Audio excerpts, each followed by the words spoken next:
It's the Daily Dispatch in discussion with Daron Man. Hey, Mr. Kupelo, how are you? I'm fine, man. How are you? I'm all right. Thank you for taking my call. Yes. And we're live. It is the Daily Dispatch in discussion with Daron Man. Welcome to it. We're joined now by Sizwe Kupelo. The Sizwe Kupelo Foundation has called for the banning of the pit bull breed classification as a domestic animal in South Africa. Recent headlines not making pretty reading, lots and lots of pit bull attacks resulting in deaths in some cases. Mr. Kupelo, thank you for joining us.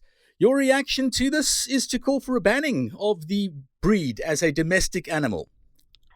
South Africa, let's face it, we are facing a pit bull crisis. As a foundation, we raised an alarm to say something has to be done. Government has to step in and put a stop to the carnage that we are experiencing in South Africa. These continued unnecessary deaths have to be stopped, and we need to act now. We are happy that a number of South Africans have supported us. Over half a million citizens have gone through our petition, and 130,000 have actually signed. We still need more people to support us. We are in conversation with the Department of Agriculture, Land Affairs, and Rural Development. We are going to deliver the petition before the 15th of December. So we are very concerned about what is happening. Clearly now, numbers do not lie. Pit bull is a problem. Pit bull is a monster that needs to be removed from the society. Mr. Kupelo, it's an emotive issue. There are petitions on both sides of the argument, as I'm sure you know. You say your petition has got around 130,000 signatures so far. How are people signing up? Where do they go to? They go to Sizwe Kupelo Foundation on Facebook, like our page, and the WhatsApp link will direct them to the petition. It only takes a person less than 3 seconds to sign up on the petition. And we need that signature because we need to go to government and substantiate our call by a number of testimonies that we've received from many South Africans. I also want to dismiss the myth that pit bull is targeting only black South Africans. The number of pit bull victims, past victims, who are living with deep wounds physically and emotionally are black, white, Indian, and colored. It's all South Africans. Let's not attach race to this issue. It's a very serious issue. It's affecting every citizen.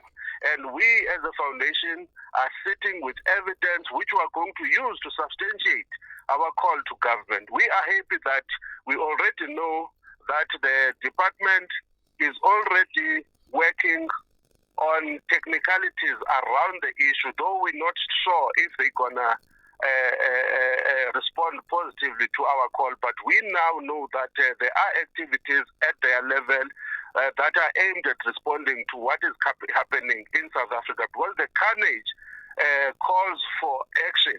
And we got involved in the foundation because we were concerned about the right to life, which is guaranteed by our constitution to every South African. That life is now being threatened by a particular dog breed, which is a pit bull. And the arguments that are coming up that all power breeds are a problem. We agree. We're saying government must also come and seek to regulate all dog ownership, including other power breeds. But we are saying with this particular breed, which has proven itself to be unpredictable, which behaves like a loaded gun, needs to be removed from society. We've noted the other activities, which include the counter petition. We expected opposition. We did not expect every South African to be in agreement with us. But what we do not accept and reject are the insults and the arrogance being displayed by some South Africans, particularly those who claim to love the breed. Oppose us, come with counter-arguments that are aimed at finding solutions, because at the end of the day, we need to put a stop to the carnage that the country is facing. Mr. Kupelo, your evidence that you've collected so far, does it show that there's an increase in the prevalence of these pit bull attacks, or have they always been there and they just haven't been highlighted or made headlines? Absolutely. There is an increase based on the research that we have done. There have been sporadic attacks, few in KwaZulu-Natal, in the Western Cape, Northern Cape. But what is happening now, it's something that has never been witnessed by South Africa before. So there is a crisis now because almost every week you have an attack. Of course, there are those South Africans, particularly children, who have not been fortunate enough to live to tell the story. But there are people that have been attacked and were lucky to survive. Only yesterday, we received a report that in Queenstown, a pit bull had to be shot twice in order to rescue a middle-aged man who got mauled by that dog. And that person was seen at a particular clinic. We're still following up on that. This is another incident on top of the unfortunate Port Alfred incident where a person has died. So this is a serious issue.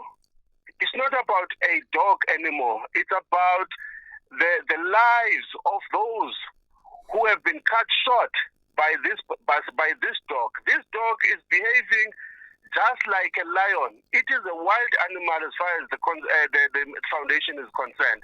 And we are very clear. We want government to do the right thing, follow suit on those countries that have already imposed a ban on this particular breed. So the petition, is it going to be delivered to Minister Toko Didiza, the Agriculture, Land Reform and Rural Development Minister, or where is it going? And what initial reaction have you had from government sources?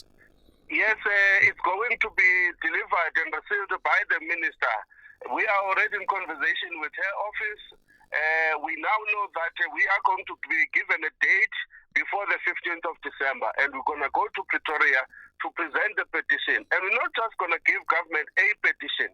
We're going to give government that petition, which has got more than 132,000, more than 600,000 have gone through the petition, and more than 80,000 South Africans have shared the petition. But on top of that, we are going to substantiate our call to government and say, apart from these South Africans that have actually signed, there are victims who are within society living without their limbs. Majority, some of them do not have arms as we speak. And one of those is going to join us when we deliver the petition. She is going to be physically there in the department with the delegation of the foundation. Do you have a target in mind? You say around 132,000 signatures on the petition as you speak. You're going to deliver on the 15th of December. Have you set a target or not necessarily? We have doubled our target and gone beyond, because our target was 50,000. But we got derailed now by the department because we did not want to just go to the department without notice. We want to be very objective about this, and we want a thorough process. And what I also want to mention to South Africans, the foundation is not calling for an overnight action. There is a process that we expect government to engage on, because this is a very serious issue. It has to be done within the law. And we expect government, before they take any decision, to also go to public and conduct public hearings so that they come up with a law that would stand against any scrutiny, a law that would be acceptable to South Africans. So we expect that process to ensue once we deliver the petition. We don't expect this to be an event. It's going to be an ongoing, but we have started a petition, raised an alarm, and the numbers have actually shown that indeed the foundation was correct to say government must step in and do something about a monster that has been allowed to live with humans within society, when it is supposed to be living somewhere in the bush with other vicious and dangerous animals. Sizwe Kupelo from the Sizwe Kupelo Foundation. It's an emotive issue. We appreciate you joining the discussion on the Daily Dispatch in discussion with Daron Mann today. Have a good day, sir. Thank you very much. That was the Daily Dispatch in discussion with Daron Mann.